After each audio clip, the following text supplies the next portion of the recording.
Амар дээрээс бичиж чинь би нөгөө баахан камерын янз бүрийн юмнууд өнцөг турч үзээд тааш та энэ удаад амар дээрээс бичиж чинь би бүр та нар руу ингээд дээшээ өнгөж хараашаа. За ямар ч байсан хэр амар бай цуврал юм байна. 31-р дугаар тийм 31-р дугаар. Өнөөдрийн дугаарт болохоор найруулагч Стив Бекийн 2002 онд нээлттэй ээжсэн Ghost Ship гэж киног би онцлохоор сонгосон байна. Тэгээ одоо яг энд харагдаж байгаа найруулагч нь болохоор яг энэ Ghost Ship-ийг нээлттэй хийсний өмнөх жил нь бас л айгүй олон хүний маш сайн мэддэг 13 Ghosts гэж киног бас найруулж исэн. Тэгэл ерөөсөө найруулагчийнхаа карьертай хоёрхан л кино найруулж байсан найруулагч л байгаа юм л да. Дээрэс нь Стив Бек угаасаа найруулагчаар ажиллаж эхлэхээс өмнө Индиана Джонсын нэг анги мэнг дээр ажиллаж исэн нэг тийм VFX арт директор буюу одоо компьютер график хариуцсан найруулагчаар ажилладаг байсан гэх юм уу та. Тэгээ тийм болоод ч тэр юм уу хэдий энэ хоёр кинон хоёулаа л ягч бас нэг тийм сайн гэж хэлэхэд бол жоохон хэцүү. Асар олон логикийн зөрчилдөө энтертэй ер нь л яг бүтэн киноны хувьд бол айгүй чанаргүй талдаа тийм аим шиг кинонууд ч гэсэн маш олон компьютер графикийн оролцоотой сонирхолтой сценүүдтэй.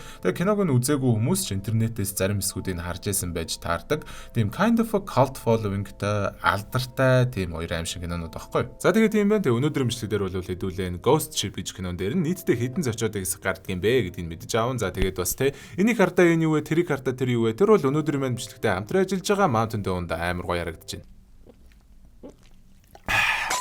Бэлэн зүуд бэтэн бэчний тэр дур булам төрх харцан чин мас орн галзуургаад ганц гурван номер чин нугар чин нуруу чин төгс эй бэд бич зурх чин төгс чамд хэлэх хүүхс мөр тэр кино маань 1962 онд MS Antonio Grazza хэмээх нэртэй Италийн хөлөг онгоцон дээр эхэлж байгаа. Энэ сценыг бол та нар харж ирсэн байлгүй дээ. Хөлөг онгоцон дээр хүмүүс гоё хөгжим энтер сонсоод асар аз жаргалтай байсан ч гэсэн төмөр утас гинтл асар хурдтайгаар бүжгийн талбайд бүжгэлжсэн бүх хүмүүсийг нэвт гарч мангар олон хэсэг болгож хувааснаар төмөр утасны нэвт гарсан хэсгээс нь намхан байсан тулдаа Кейти хэмээх бяцхан охин л ганцаар амьд үлдэж байгаа тийм сцен. Кейтигийн дүр тэрвээ та нар таньживэл Zack Snyder-ийн Sucker Punch дээр Baby Doll-ийн дүрд тоглодог. За бас мэдээж 11 оны Sleeping Beauty дээр Lucy-гийн дүрд тоглодог гэд. Ер нь л одоо айгу том болоод янз бүрийн л том дүрүүдэд тоглодог болсон Emily Browning баг бахта тоглосон байгаа. За тэгээ одоо цаг руу шилжихэд хэдүүлээ Sean гэж залуугаар ахлуулсан нэг тийм далайд хаягдсан байгаа хуучны хөлөг онгоц энтрийг олж авчирч зардаг тийм багийнхантай танилцдаг. Эдгээр дунд миний танихаар бол хоёр сонирхолтой жүжигчид байгаа нь Ахмад Шоны дүрд тоглож байгаа жүжигч нь мэдээж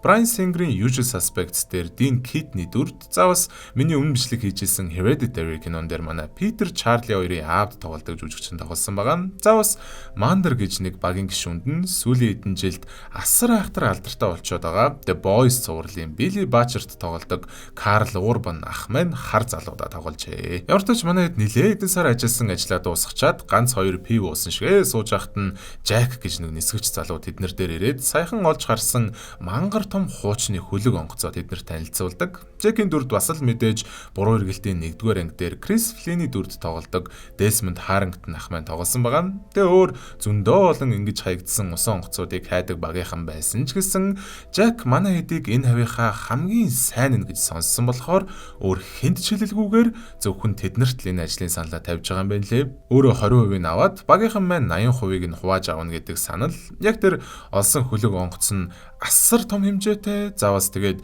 үнэхээр л хуучны vintage shit болохоор маш аятайхан одоо үнд хүрчих үнэтэй идэл юм шиг байлээ. Тамгаар нь бол. За тэгээ манай хэд Jack-ийг дагуулад бүрэн бүрэлдэхүүнээрээ тэр хөлгийг хайх гээд орой болох үеэр замдаа гарч байгаа. Хав харанхууд нэлээд удаан явж эхэндээ ямар нэгэн бит таарвал илрүүлдэг нэг илрүүлэгч нь юу ч илрүүлэхгүй байжснаа гинтл ханаас ч юм нэг юм гарч ирээд улмаар за өнө хөлөг онгоцыгоо олж байгаа маа. Манай хэдийн өөрсдийнх нь хөлөг нь бас нэг тийм жижигхэн бол биш байхгүй. Гэхдээ яг одоо ингээ энд харж байвал те манай хэдийн хөлөг бол хажууд нь зүгээр нэг юм шүдний чигчлүүр шиг л харагдахаар тийм амар том хөлөг байдаг. Ахмад Шон бол угаасаа бараг насаараа энэ ажлаа хийсэн болохоор шууд л тэр хөлгийг таньж байгаа юм л та.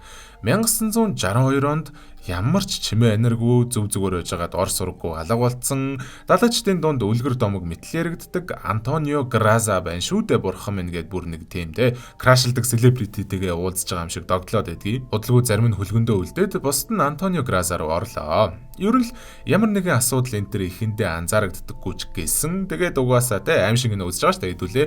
Нөгөө нэг киноны ихэнд харагдсан Кейтигийн би үйдэд байна гэсэн тоглоом нь манай эдийг хараагүй байхад хөлөгт тавтай морилоо гэдэг өчиг болоо солигдчихдаг.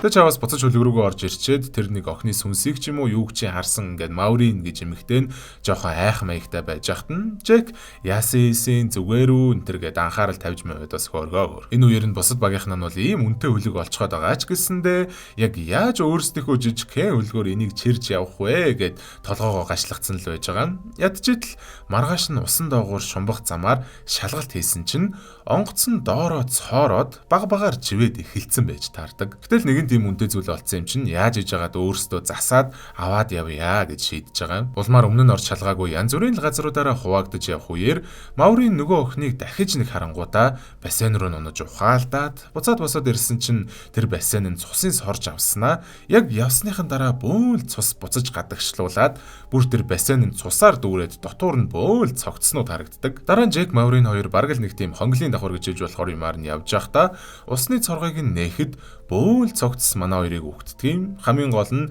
тэр цогцснууд нь удаад муудсан цогцснууд биш. Маурины хэлж байгаагаар бол бүр хамгийн дээд талдаа л ганцхан сарын өмнө нас барсан шинэхэн цогцснууд болж таардаг. Угасаал энэ үлгийг сэвтэ гэдгийг мэдээд байсан юм аа гэд гарах гэж явж явах замдаа нэг хайрцагтаа хидж байгааг мэдэхгүй заяа. Бүр ингээд нилээ эдэ хайрцаг дүүрэн алтан голдмоо олж байгаа. Бусад багийнхан нь ч хурж ирээд сарын өмнө өгсөн цогцснуудын талаар сонссог ирнээл алт хараад бүр тийм юм тоохоо болчихж байгаа юм чи тийм. Ийм их алт олчж байгаа юм чин тэгж өөрсдөө засаж масаж энэ завийг ингээд чирж явах гэж яснаас алтан голдмаануудаа хөлөгтэй ачаал эндээс бошуухан шиг л арилах юм биш үү те гэж тэгж шийддэг. Ингээд саятангууд боллоо шүү дээ гэж цаагаад солиорж жогоод яг явдгийн даваан дээр за яг ямар асуудал гарсныг нь бол би сайн мэдэхгүй гэхдээ ямар ч байсан хөлгийнх нэг тийм газ маацтай л холбоотой заяа. Тийм алдаа хараад хөлгөн тэр чихтэй дэлбэрээ тэгдэг юм аа. Улмаар яг хөлөгтэй байсан хоёрынх нь нэг нь азар амьд гарсан ч Сантос гэд нэг гишүүн нь харамсалтайгаар нас барж байгаа. За тэр алдчих яах вэ те бүр зүгээр л ингээд амьд үлдээд амьдрал руу буцах ингээ ганц зам нь дэлбэрээд байхгүй болчлоо.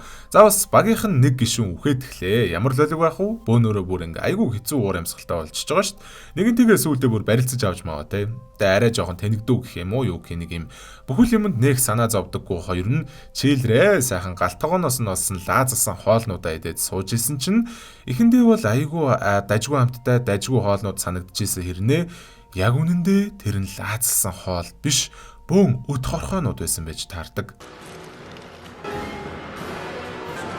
Заавас Грир гэж нэг залуу ихнэрээ санаад гуниж гутраад ганцаархнаа вайн уусан байж исэн чинь гинтл яг зогсож исэн аимшигын өрөө нь яг л 40 жилийн өмнө 1962 онд ямар сайхан газар байсан руугаа хувираад за тэгээ бүр тайзан дээр дуулж исэн эмэгтэй нь тайзнасаа бууж ирэнгүүтээ манай үнийг үнснэ даашин за тайлж эхлэнгүүтээ арын өрөөнд уулзъя гэд дагуулсан явчтыг. Сүүлдээ бүр бүрэн үцэглээд Грир араас нь дагаж явж хагаад угаасаа өрөх гэдэг нь тодорхой л доо. Манай хүн лифтний нүгшиг нэг юм сони юм руу унаад үхээдгдэг. Яг энэ үеэр нь Ахмад Шон энэ хүлгийн Ахмадын өрөөнд суужсэн байж таарад тэр Ахмадынхын сүнс нь гарч ирээд тэгээ нэг нь англиар яриад нөгөөх нь италиар яриад байгаа хэрнээ яаж агаад ч мэдэхгүй ингээ тэр хоёр ойлголцоод сайхан буу алаа суугаад байдгийг. Заавас Маурин ч гэсэн нөгөө нэг Кейтиг дагаж явж хагаад цогцсон дээрээс нь олсон ээж аавынхын зурагтай зүйлдээ өгөх гэж оролдсон ч тэгээ чаавас те Кейти угаасаа сүнссэн штэ те тэгээ тэрийг авч чадахгүй. Гэхдээ л Кейтигээс нэг юм ойлгож авдаг нь энэ хүлэг дээр байгаа ихэнх сүнснүүд нь муу сүнснүүд биш.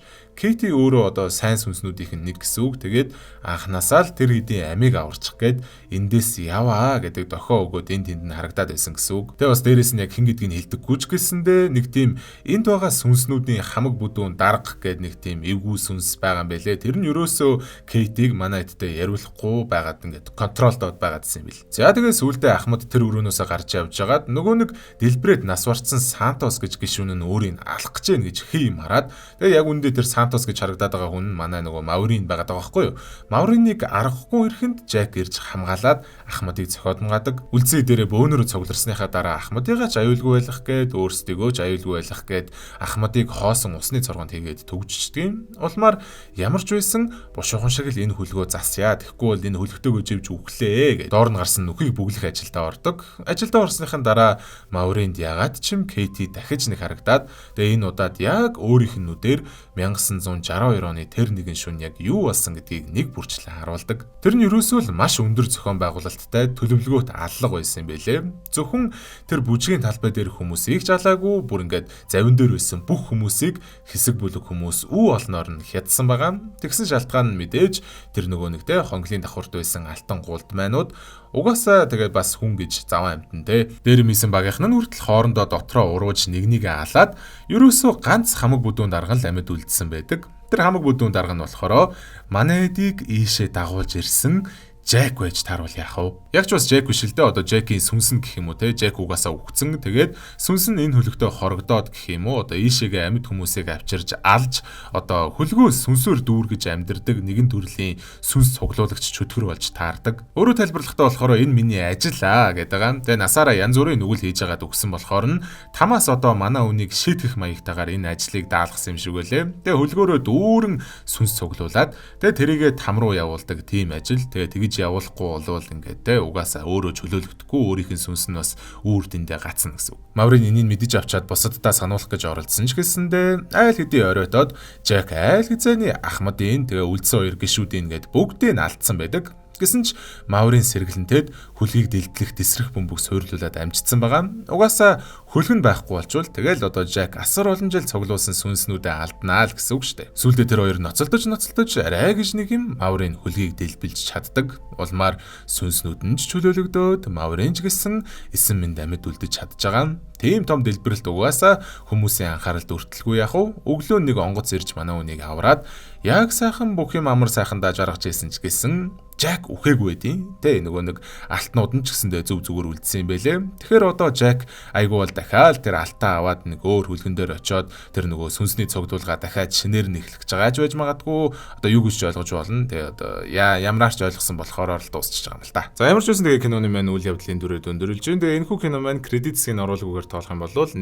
цаг 26 минутын урттай кино байсан. Тэгээд миний тоосноор бол нийтдээ 11 цочод хэсэг байлаа. Тэгэхээр хэрвээ та энэ Ghost Ship киног үзэж байгаа бол дунджаар 700-ы хэд вүлээ? 716 минутанд нэг удаа цочих нэ. Sorry. За тэгээ өнөөдрийн бичлэгийн дүрээ дөндөрлж байна. Ерөнхийдөө яг 100-ы анхны бичлэг үү те? Тэ. 100 аль биесоор сайхан эхэлсэн. Тэгээд 100-аас сайхан өнгөрөөцгөөгөөр энэ 100 depressionтэй 100 биш одоо гоё happy new beginning байгаасаа гэж хүсэж байна. Тэгээд тийм байна да. За тэгээд дараач хавчлаар хэдүүлээ угаасаа тун удахгүй уулзсан. Дараач хавчлаар уулзтлаа. Тэр баяртай. Хайртай шүү. За. Сайхан байна. Гой зүтгэлэр. Жизалхан гихтээ baby do you miss me? Чи балхан гихтээ хондох чүний мүсгүй. Би дурлан гихтээ хайрлахгүй бүсгүй.